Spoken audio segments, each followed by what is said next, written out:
Welcome to the Gold Report. I'm Dr. Simone Gold, and I'm joined today with my co-host, April Moss, investigative journalist. We want to thank our generous donors and sponsors for making the Gold Report possible. Please click, like, and share. The Gold Report can be delivered right to your inbox. Thank you so much for joining us today as we delve into the latest stories of the day. April, what are the top headlines this week? Well, first up, from America's Frontline Doctors' very own news team, Frontline.News, regarding a food giant Tyson entering the insect market. It's, this is the first time we're seeing it in the United States. This has been rhetoric that we've been hearing in Europe, and certainly it's part of the World Economic Forum's agenda for climate change, and certainly it's on the Davos agenda as well. But now Tyson Foods is going to be ramping up and building a large facility to make basically bug food for animals. Your take? I just want to be clear with people. When I first read this story, I thought bug food was like food for bugs. No. They mean using the bugs themselves as food. I just want to be super clear. Yeah, this is, what do you even say to a story like this? They're trying to get animals and people to eat insects. Yeah. Well, I think it's one step closer, right, to getting to normalizing this. And if you read the World Economic Forum's agenda for global health and global food supplies over the next coming years, this is right in line. And also, it's interesting to note that in 2017, Switzerland changed its food safety laws. Now, it used to be completely outlawed by the EU, but now they've changed their food safety laws, and they've become the first European country to allow the sale of insect-based food for humans. And also in 2017, the co-op unveiled a range of mealworm burgers and I guess meatballs made of mealworms in some of its Swiss supermarkets. So it's happening in Europe, and now we're seeing Tyson kind of go down this road now in the United States. And just to be clear, this is right now, Tyson says they're only going to be using it for their byproducts for feeding other animals. But right. So, I just find this stuff all so incredibly concerning. I guess the world is really dividing into two, as we started seeing that schism a couple of years ago. But you are going to have to source your food, you have to source your physician, you have to source your news, things you really have to think about, when we were younger and just growing up. One of the little things that kind of bothers me is there's a lot of people really believe that the food that you intake does have some kind of spiritual significance. It's not a minority. I think probably the majority of the world believes that. Anybody who really believes in religion, spirituality, a lot of those people really do think that what you ingest there is some connection on the spiritual level. So there's a lot of people that won't eat insects, that won't eat bugs. They just feel like it's not the right thing for human beings. And of course, third world nations would see us doing this and they would be laughing. They eat insects as a source of protein as a last resort. Right. So the fact that we're kind of voluntarily doing this to ourselves, and I don't for one moment think that Tyson is entering the space without an intention to eventually sell it to the human market. Well, especially when you read more on the World Economic Forum's website, and they talk about how the cost of having livestock and a farm, and they're comparing the prices on there. There's a chart between cows, pigs, and other livestock, and it's so much cheaper to just have an ant farm, a bug farm, a cricket farm. So they were talking about, remember a couple of years ago, cow flatulence, like that was a huge contributor to global warming. Yeah. They're really trying everything to propagandize you to think that there's some problem with meat. These are individual decisions for, eons. People have decided what they would eat. It's up to the individual person. Yeah. It's very tragic. I just want to say that it is linked obviously to owning farmland. We are very nervous if there's going to be a large landowner that is a globalist, a World Economic Forum person. We all know that Bill Gates owns a lot of farmland in America. So I just want to point out, one of the good guys, Governor Sarah Huckabee Sanders, who's concerned about land ownership, farmland ownership. Exactly. This is a relatively new story, I think, in the last week, where she has outlawed the sale of farmland from foreign entities. And specifically, she's concerned because a CCP-tied organization has bought, I think, thousands of Arkansas farmland, and they have 2 years to sell that land and get out. So there is a timeline on that, and hopefully, I believe Florida also has a rule that the China cannot purchase farmland in Florida. So more states need to take that action to prevent that.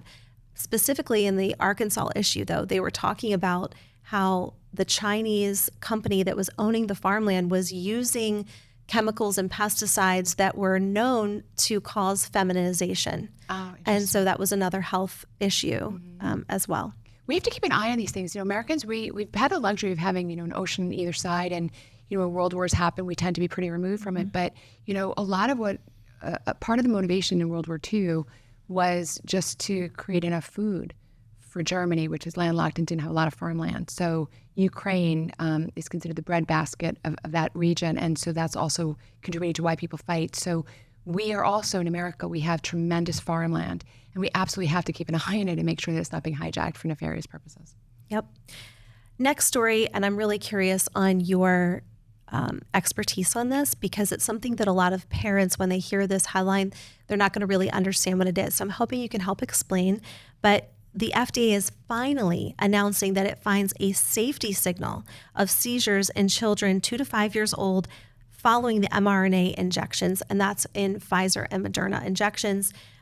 Most people don't know what a safety signal is. Dr. Gold, can you explain what that is? Thank you for the question. So we have, in medicine, in the sciences, we have databases set up that would have certain parameters and certain triggers if numbers are falling outside the range. An easy example, for example, you go to see your doctor, nurse practitioner, and your child is growing, and if they're, outside kind of a certain range, you know that it's too much or too little, they're gaining too much weight or too little weight, et cetera. It's an obvious concept, right? We have the same thing set up for medications and vaccines or drugs or anything like that. And it's called a safety signal. So when you reach, whatever the number is, 10% over the expected incidence of some disease like myocarditis, for example, or febrile seizures, it'll trigger, it'd be like a red flag at 10%, maybe 20% over, 30% over.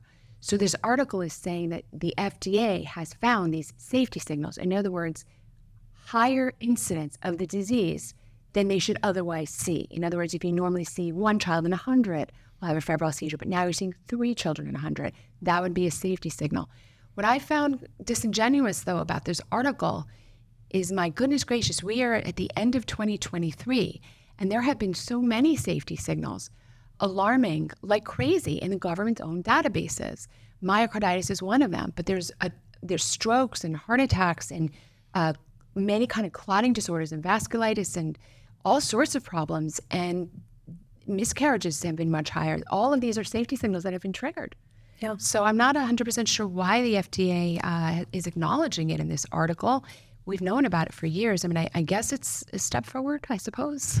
I think it's a small step forward. And I think also for the parents that are on the fence about vaccines in general for their children and trusting pediatricians and things like that, if the FDA actually comes out and says, here's what we found, it can kind of reach that group of people that would tend to blindly trust a white coat or something like that. That's a good point. I think it lends credence to that. It does. I just want to say, I don't talk about it too often. You're a mom, I'm a mom. It's very difficult. You go to the doctor and you don't expect the doctor to have an agenda. But the doctors are actually being financially incentivized to push shots. First of all, you should know that. You may choose to take a shot, but you should know that. It's literally not disclosed. I can't think of any other area in American society where you are not forced to disclose if you have a financial interest in something.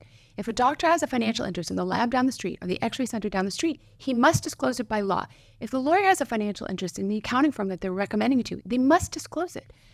Somehow you don't have to disclose if you're getting a kickback. I call it a kickback. So that's number one, is that parents are not really informed. And number two, again, there is no reason for a child to take these shots. It's not just because they're not effective. It's just that your child will be fine if they get the SARS-2 virus. The SARS-2 virus can make you, the original version, and then the Delta version, could make you ill, very ill, if you were pretty frail to begin with. But it was never the case for children. I am, shocked that it's become part of American physician vernacular to recommend this for children. Absolutely, your children should not be taking these shots. Yeah, and not only that, I think pediatricians are, for the most part, I can't speak for every single one out there, but for the most part, they're not giving parents informed consent, and they don't even know the ingredients that are in these shots. So I would say to any parent watching, that is your job and your responsibility to find out what is in this shot that this doctor wants my child to have. And then you should ask your pediatrician. I asked mine. I said, if you can tell me what's in this shot, then we'll have a discussion about it. And he couldn't answer me. He just got really angry with me. I just want to share it as a doctor. I had no idea what was in the shots, none at all. So I mean, you have to have a little humility as doctors. You know, we look back. I never felt so arrogant that I knew everything. So if a patient had asked me that, I would have said, actually, I don't know. But most doctors will not do that. Most doctors, I think, feel very defensive on the subject. But first of all, they're getting paid. They're getting paid to give you the shot. And two, they're not aware. You know, it's very challenging because the mom and the dad really don't know where to turn. And also in not many states, but there's about 6 states now that have really squeezed the parent really hard. So if the child is in school, they have to take the shots and they really have to listen to the doctor. And it's very difficult. You know, California is one of them. You know, I forget the 6 states, but But I would say that if you want some accurate information, you can go to aflds.org and you can find the accurate information about the shots. But certainly these COVID shots are no good.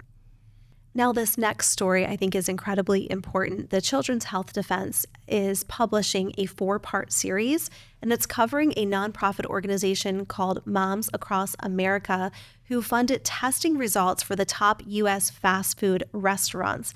This is really, really interesting. And as of the taping of this show today, we're going to discuss the first 2 reports that have been published. Again, you can find this on childrenshealthdefense.org. And this specific report is going to be highlighting animal contraceptives and high levels of toxic pesticides that have been found in the top 20 fast food chains. Hold your breath here because one of them is actually a favorite among many. Disappointing to find out. But Dr. Gold, the study was funded again by Moms Across America at the Health Research Institute in Fairfield, Iowa. It's an independent lab, and more on this story, of course, is in the Defender. Take a look, Dr. Gold, at this article. The top brands that tested positive for glyphosate, which is the main ingredient in Monsanto's Roundup herbicide. What are some of the health impacts if someone is chronically ingesting the glyphosate? It is known to cause problems in the neurologic system. So that's a huge concern. Things like Alzheimer's, perhaps, autism, which of course is multifactorial, and we don't really know exactly what causes it. So that's concerning. Also allergies, asthma, et cetera. Asthma is kind of a variant of allergies. And we don't know yet really about the immune dysfunction. It's just alarming that this would be in your food. Yeah. And, you know, think about how many times people across the country just quickly grab something. They're hungry. They're not thinking, I mean, obviously we all know fast food is bad for you, but this brings it to a different level because in the Chick-fil-A chicken sandwich, for example, they found it contained narcarbazine. Okay, thank you. An anti-parasitic that also functions as a bird contraceptive. So, I mean, so many people even think, Dr. Gold, well, at least I'm not giving my kids McDonald's. I'll take them through the Chick-fil-A drive-through. But, you know, it's concerning.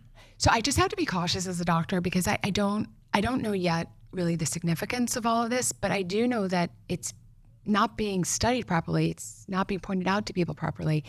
I imagine that there are certain levels that you're not allowed to go above, and this is perhaps exceeding it. I didn't know of this organization, Moms Across America, and I'm wondering, they must have had some kind of preliminary evidence that led them to do this kind of study. So I'm wondering what that is too. So I find the story very interesting. And it is disappointing about Chick-fil-A, which we do think of as a better option. Yeah. I know that for example, when it says it's a bird contraceptive, we do know that testosterone levels all across the world have been diminishing for, I think, about 40 or 50 years. So again, that's multifactorial. We don't know what the reasons is, but certainly when something is kind of going down globally, worldwide, you have to, of course, think of food sources as a possibility. So that's really the first thing I thought of when you pointed this story out. Yeah. The article further states that 60% of samples from the U.S.'s top 10 fast food chains contained the antibiotic monensin, which can cause severe harm in humans, and it still remains unapproved for human use by the FDA. So the fact that it's being found in the food.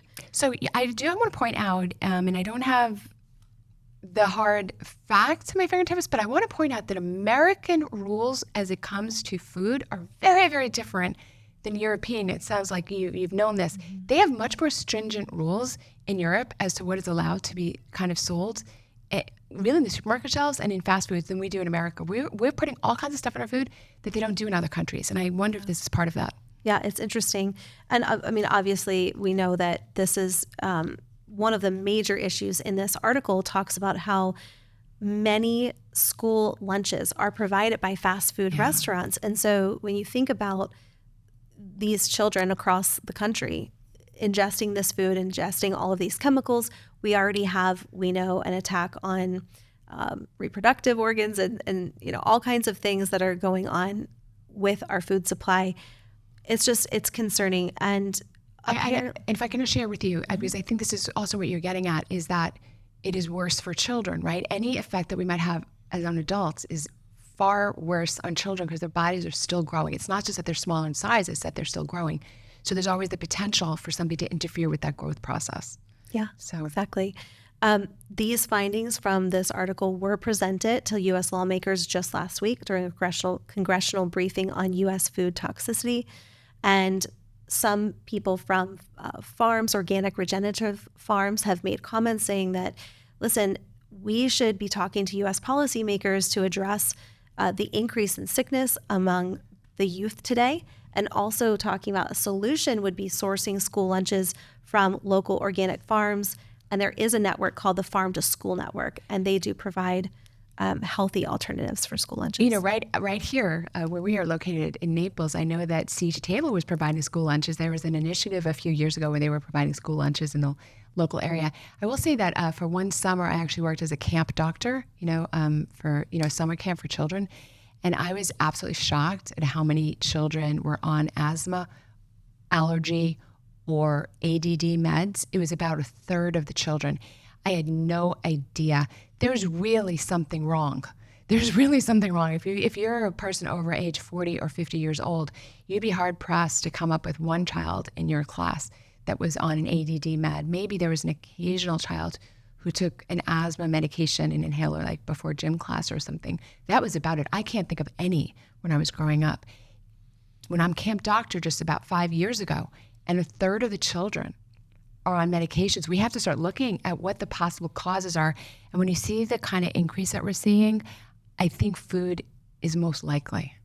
Yeah, it's interesting. And just to tie this up, the Health Research Institute tested samples from Taco Bell, Chipotle, Dunkin' Donuts, Wendy's, Domino's, Burger King, Subway, Starbucks, Chick-fil-A, and McDonald's. And only products from Chipotle and Subway had no detectable levels of veterinary drugs and hormones in them. So I was actually surprised because Subway is a lot of lunch meat. So you would think that maybe, I think this is a very fascinating story, and kudos to these moms, and I think they'll keep the story alive. Kudos that they've already got a congressional hearing on the subject, so I think we'll be hearing about it. And I would just say, as a mom or dad listening to this, just use common sense. Kids are still growing, so any effect that might have on an adult is just potentially worse on a child. In general, fast food should be a very rare event in your home, so now you have even more reason to follow those rules. Well, you know what it's time for? We are going to unveil our next offender in our Deadly Disinformation Dozen video. But first, a special word from our sponsor. Gold Care is a doctor in your pocket. And not just any doctor, but a doctor you can actually trust. We are the replacement for the current broken healthcare system. How does it work? First, you join our private membership association, which keeps the government out of your business. Then you can schedule with a provider of your choice and meet through our proprietary telehealth platform. You can schedule a visit pretty much whenever you want, and you can access your chart on demand. That's it. Your provider has no conflict of interest. The doctor-patient relationship is their only priority. There is no profit motive to stay sick or drug dependent or do lots of testing. We work to get you well and get you off prescription medications whenever that is possible. You pay a monthly membership, which includes one doctor visit per month, lots of wellness classes, a newsletter, and a library of information. Additional physician time is available. All costs are upfront and transparent, as it should be. If you're a person who wants to have a doctor in your pocket whom you can trust to work towards your best health, join GoldCare. If you're a business owner and you want to spend only about half of what you're currently spending on so-called health insurance, but still be financially protected, join GoldCare. If you want to actually do something to fight socialism, join GoldCare. Because you cannot be both in favor of freedom, but continue to pay premiums to fund the so-called health insurance system. This is how we change the system. Do something for yourself, your family, and your nation.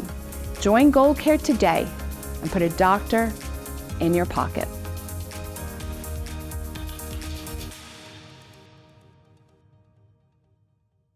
So this week on the Deadly Disinformation Dozen list, number 4, Dr. Jha. Dr. Jha was the Surgeon General in the Biden White House, and the things he said will make your head spin.